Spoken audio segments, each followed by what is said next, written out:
পাখির সমস্যাগুলা মল দেখে বুঝে নেয় অভিজ্ঞ খামারিরা। পাখির সিমটম দেখে বোঝা যায়। আবার ডিমের ভিতরে ডিম দেখেও কিন্তু বোঝা যায় যে আমার পাখির কোনো সমস্যা রয়েছে কিনা। তো আমি সেটাই বিষয়ে একটু বলবো আজকে। দেখেন এই ডিমগুলো আজকে ওঠানো হয়েছে আমার এক ঘর থেকে।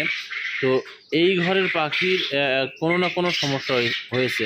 সেটা হচ্ছে আমি কিন্তু যে কোনো পাখির ঘরে ঢুকে আমি প্রথমে তার মলগুলা চেক করে দেখি, পরে ডিমগুলোও দেখি। আমি দেখা যাচ্ছে মলগুলো ঠিক থাকলো, মলে আমি ধরা খেলো না যে পাখিটার কোনো সমস্যা হচ্ছে। আবার ডিমগুলো চেক করি। আজকে ডিমগুলো চেক করতে গিয়ে আমি দেখলাম, দেখেন এখানে একটা সাদা ডিম রয়েছে। দেখতে পাচ্ছেন কোয়েল পাখি কিন্তু সাদা ডিম পারে না। হ্যাঁ, যখনই সাদা ডিমগুলো পারবে তখন আপনাকে বুঝতে হবে এই পাখির কোনো না কোনো সমস্যা হয়েছে। সেটা হতে পারে মারাত্মক ধরনের তার সমস্যা, অসুস্থ হয়ে যেতে পারে, তার রানীক্ষেত হতে পারে এবং ক্যালসিয়াম বা বিভিন্ন ভিটামিনের ঘাটতি হতে পারে। এইটা দেখে বুঝবেন। আরেকটা ডিম আছে, এই যে এই ডিমটাও দেখে বোঝা যায়। কারণ কোয়েল পাখির ডিম হয়ে ফ্রেশ এরকম কালারযুক্ত ডিম হতে হবে। দেখতে পান এরকম ডিম হতে হবে।